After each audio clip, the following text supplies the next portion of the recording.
a short time ago. Agriculture Minister Barnaby Joyce, thanks so much for talking to us. I want to go to the budget issue. We're just 8 weeks out now, and today we've been given a bit of an indication from the Prime Minister about where the second Abbott government budget is headed. Now, you described Australia's debt problem as a financial melanoma, but now it looks like the government, the Prime Minister in particular, wants to take the foot off the accelerator in terms of that structural reform and you know, hurtling towards a surplus or balancing the budget. Are you comfortable with that?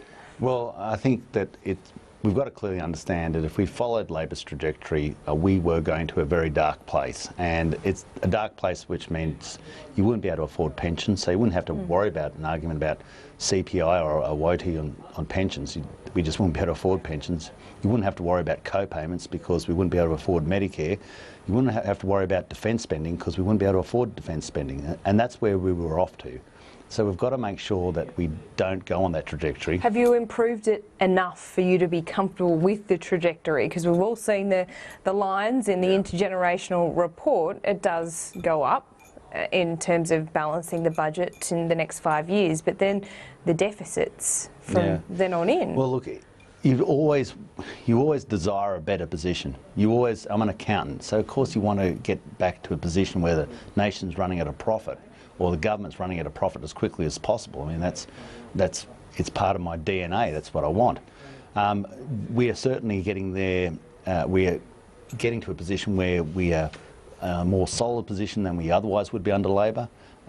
We have to make sure that we take the Australian people with us. I mean, that's just a political reality. That's the problem, isn't it? The Australian people haven't really warmed to the 2014 budget, so it's made it more difficult for the budget in 8 weeks' time to have any more nasties in there. And it's also the case that a lot of stuff was unable to be put through to the Senate, and because it's not put through the Senate, then we're stuck with the reality. When we can't pretend it to be anything but what it is. The Senate, in many instances, blocks a lot of these measures, which means that our financial position is to the detriment, to the effect that it's been blocked.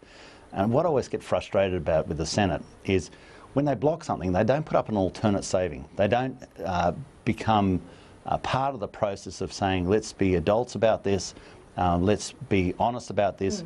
We know the nation has to get back to a stronger financial position, so if we're going to block that measure, then we've got to offer up an alternative. But you accept that as a political reality, the Senate roadblocks, so you can see the predicament that Joe Hockey's in handing down this next budget. You expect there to be a few sweeteners and really no nasties, and therefore structural reform needs to be put on the back burner. Yeah, well, you know, as I said, within my DNA, Laura, I'm an accountant. I want to see any business get to a position where it's sustainable over the longer term. We are heading in that direction. We are not going to arrive at a surplus, obviously, at this budget, but we are in a vastly better position than we would otherwise have been under Labor.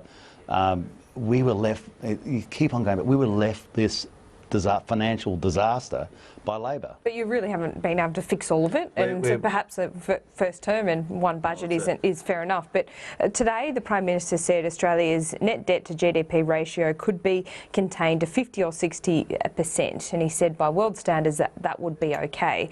Now, for someone who was talking about a financial melanoma, would you be comfortable with that level of debt?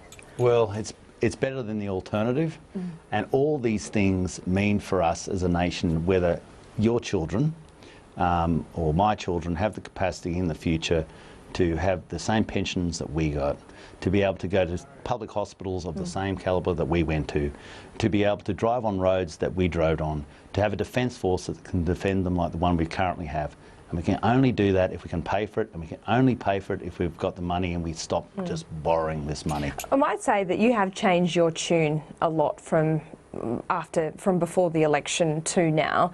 Has the political reality dawned on you? Have you has there been a slow burn to the point you're at now? I think without trying to be sort of too paradoxical about this, the accountant sense of my nature remains. I always want the business to run with a balanced set of books. If someone gives you a task, then you say, obviously I have to pay for this. We have to get the money from somewhere. To sustain that position, you have to manage the economy, and you've got three alternatives. You can either grow the economy, and of course as Minister for Agriculture that's vastly important to me, because soft commodities is actually increasing the revenue stream into our nation. Okay. You can reduce your costs, or you can increase your revenues. That's basically your three alternatives. Just Now, yep. Just answering your question. Yep. So yes, I remain affirmed as an accountant to want to make sure that we get to a balanced set of books But as as a quickly politician, as possible. I have to deal with this thing called the Senate, and there's no accountancy course that's called Dealing with the Senate 100-1. double dissolution, that was raised last night. No, I don't think look, let's dispense with that one. I'll tell you why. I'll be completely pragmatic. If we find it difficult dealing with 8 senators, how do you reckon you're going to deal with 16 independent senators? I mean, we'll have someone from the bully bushwhacker party and they'll end up having 3 seats. I mean, we will go mad. If you're on the journey to madness, a double dissolution and a whole range of new independent senators from a whole crazy diaspora will send you completely around the twist. Okay, so not a good idea, I'll take. No. Okay.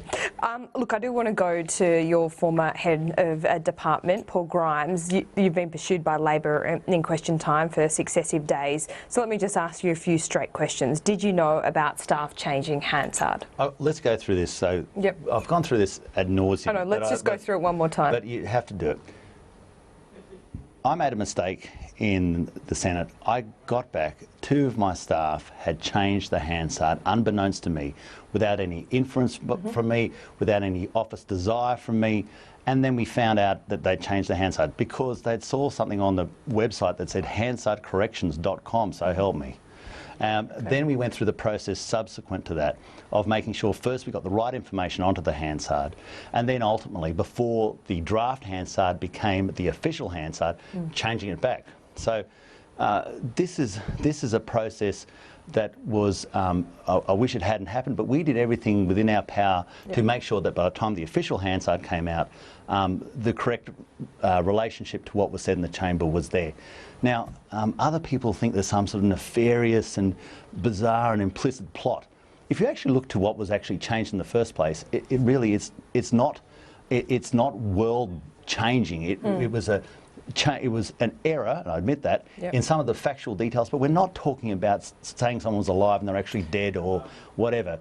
And then this process has been going on for 5 months. For 5 months we've been banging on about this. One question that has been put to you as well, why would the Prime Minister's office be in contact with Paul Grimes? The inference is that PMO was trying to influence his testimony before the committee. Do you have an answer? No, Paul Grimes is a decent person. He's welcome to say what he wishes. In fact, he is obliged before the Senate to say what is the truth, and more so than anybody, Paul Grimes makes sure that everything he says is correct, and that is absolutely right and proper.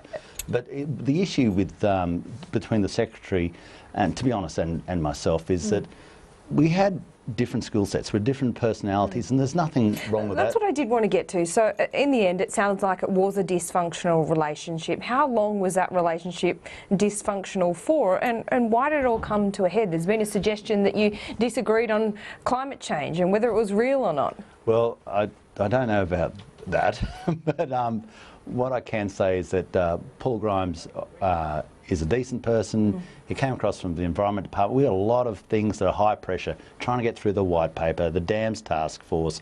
We had the berries and the issue of berries coming into the nation. There are a lot of high pressure things that are within that, and of course that becomes manifest in sort of how personalities react with one another. Now, It simply didn't work. Yeah, and I think that you take marriages, about 40% of them fall apart. And, the best thing about a relationship when it breaks down, don't talk about it. Okay, great advice. Thank you. Not that I think your relationship will break down. Okay, good. I think Thank you made an incredibly wise decision. Thank you, Barnaby. We'll get to that. The agricultural white paper. There was a green paper in October of last year. What's the delay? Where is it? Yeah, it's once more because of the financial condition of the nation. It's a tougher game. It's a tougher game because. So has it had to be rewritten? Or? No, it's because you have to find the money to do the issues that we want, and that's tough in this current financial position that the nation's in. I want to make sure that I give the proper response to the overwhelming input that we've had from the Australian people and from farmers particularly. There's always a laugh or two involved in a Barnaby Joyce interview.